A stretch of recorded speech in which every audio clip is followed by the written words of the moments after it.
J'ai commencé à sous-louer une cabane en location pendant quelques mois en 2023, lorsque mon père et moi étions en désaccord et que j'avais besoin de déménager. Le locataire actuel de l'appartement avait ses propres problèmes personnels qui l'ont poussé à quitter l'appartement, et je l'appellerai simplement mon propriétaire pour faciliter les choses. La cabane était une location d'unité entière, et elle était payée au mois, ce qui était idéal pour ma situation temporairement merdique. C'était techniquement sur 2 étages. Une petite cuisine, un espace de vie de taille décente et une chambre à laquelle il fallait monter un petit escalier pour accéder. Et il y avait une porte de type trappe bizarre pour accéder à la chambre à l'étage. J'étais déjà là depuis 20 mois. J'avais déjà payé le loyer du 2e mois à ce moment-là, donc j'étais entièrement installé là-bas. La cabane se trouvait au bout d'un chemin de terre avec quelques autres maisons de type cabane de taille similaire. L'une d'elles était vacante pour autant que je sache, car je n'ai jamais vu de voiture garée devant ou de lumières allumées. Les autres maisons, eh bien, je n'ai jamais rencontré les voisins, mais je savais que des gens y vivaient. Je travaille parfois 12 heures par jour, et quand je rentre à la maison,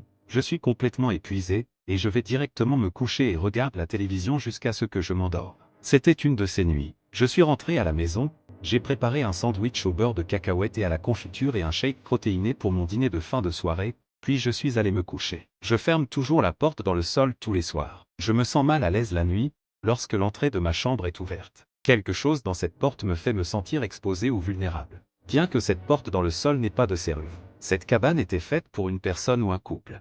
Je regardais la télévision au lit quand je l'ai entendue. Une voix d'en bas, disant « Qui est là-haut ?» J'ai immédiatement senti mon cœur s'arrêter pendant une seconde alors que je me redressais. On aurait dit que cela venait de l'intérieur de la maison, mais cela aurait aussi pu venir de l'extérieur. J'ai attrapé la télécommande pour éteindre la télévision. Je me suis approché en rampant pour regarder la fenêtre circulaire au-dessus du lit. Je n'ai vu personne dehors. Il faisait aussi très sombre. J'ai dit « Qui est là ?» Et le silence assourdissant m'a laissé sans voix. Le bruit qui a suivi m'a amené à me lever du lit et à poser ma main sur la poignée de la porte. J'ai soulevé la porte et j'ai regardé dans l'escalier. J'ai effectivement prononcé le nom de mon père, pensant qu'il était peut-être venu. Comme il n'y avait pas de réponse, je suis descendu. J'étais extrêmement effrayé. J'ai allumé le premier interrupteur que j'ai croisé. Le salon s'est illuminé. Comme je attendais au fond de ma tête, il n'y avait personne en bas. Je pensais toujours que c'était quelqu'un de l'extérieur. J'ai allumé la lumière extérieure de devant et j'ai regardé par les fenêtres, et il n'y avait personne devant. À ce stade, j'étais vraiment confuse. J'ai éteint la lumière du salon et j'ai remonté les escaliers jusqu'à ma chambre, en fermant la porte au sol. J'étais assez réveillé maintenant, alors j'ai rallumé la télévision, et même pas 5 minutes plus tard, j'ai entendu des coups sur la porte de la chambre en dessous. Ils semblaient en colère, ou comme s'ils étaient censés m'effrayer.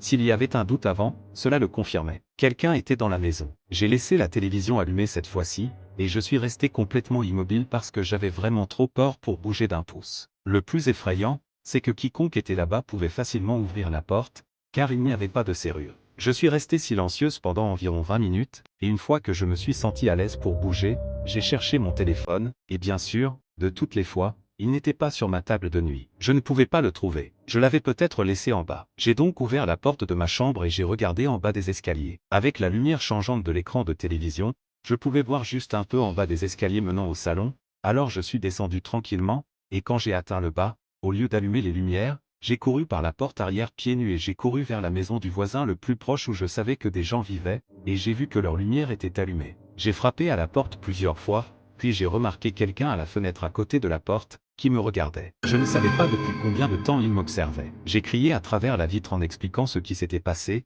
que j'étais son voisin et que j'avais besoin d'un téléphone pour appeler la police. Il m'a certainement entendu, mais il m'a juste regardé fixement. C'était troublant, et j'ai commencé à m'éloigner de la porte en réalisant qu'il ne me répondait même pas. Il me regardait juste de manière effrayante. J'ai regardé autour de la route et je n'ai vu aucune autre maison au loin avec leurs lumières allumées. Momentanément, j'ai eu une pensée. Et si ce type avait quelque chose à voir avec ça? Je suis retourné à ma location par la porte arrière, qui était fermée comme je l'avais laissée. Je suis rentré à l'intérieur, j'ai verrouillé la porte et j'ai allumé toutes les lumières de la petite maison. J'ai cherché non seulement un intrus, mais aussi mon téléphone en bas, et j'ai finalement trouvé mon téléphone.